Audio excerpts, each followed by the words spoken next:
So, hi, I'm with Phil Drouillard, our head of practice in North America, and just really we were having a discussion around high performance teams, and we were just shooting the breeze about what does high performance mean, and that was just where we were getting to, and I thought we wanted to share that with you. So, where we got to was what do we see high performance as? For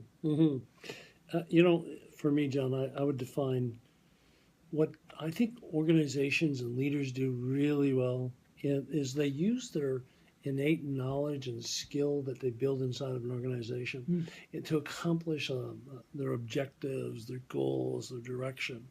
But where I think that separates ordinary leaders from those leaders who can actually build those high-performing cultures is their ability to pay attention to the social fabric of the organization. In terms of are they really thinking about what the culture is like and how, you've heard the expression, culture eats strategy for breakfast. And so for me, those great leaders are the leaders who can actually identify and pay attention to the social culture that, So not doing it in isolation. Right. Doing it as part of a system sort of thing. I think great leaders who actually build high-performing teams do that. They do think about it from a systemic perspective and not just a fragmented perspective or a particular thing. I think, go ahead. Oh, no, I was just going to say, for me, I think there's something about consistency as well. It's the fact that you're consistently seeing the behaviours are not spiking.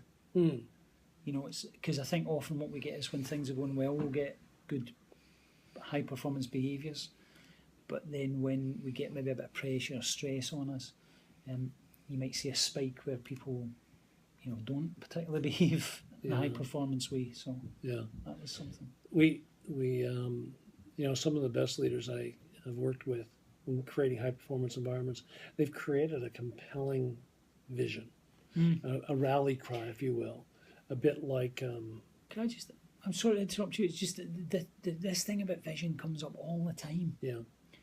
And we can see it in the engineers, particularly in projects or engineering organisations that find the vision. They can't link the vision with analytical thinking. So for us, the quest is, so what is this? Why is a vision so important? To me, Simon Sinek said it best, where he talks about, if you can get to the why, the purpose, and tap into the inner motivation of people, then you can actually move mountains. With this whole notion of what is the purpose? Why am I doing this? I think you're hitting it with the purpose is the part. I think we said this. In fact, it was you said it earlier about vision. It was that you said. And I thought this was awesome, was the vision is what guides my everyday behaviours.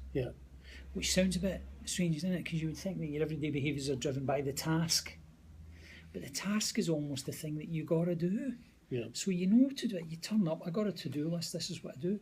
But the vision is what tells me how to do it. It keeps me here. It has me do the last minute thing I need to do. It has me get home at night and send the extra email. It has me reach out to my client and actually do something with a client. So those are the things that kind of inspire me and create that that purpose. If I understand why am I doing this and connect to it, it's got to be bigger than me. So vision, it's the number one, I think. I think it's the number one. Everybody's got that mission part. Everybody gets that. This is what we're here to do. We're here to build this, do that, whatever. But the vision part is how are we going to do? How are we going to behave as we do that? I think is so important to drive everybody's everyday behaviour and give us a kind of north star by which to follow. Right.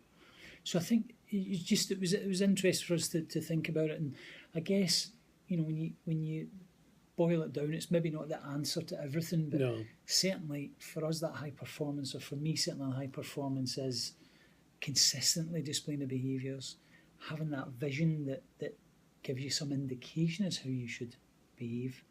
And I think what I really liked about what you said, Phil, was that high performance has got to fit within the existing culture. Or is it the high performance then starts to change the existing culture?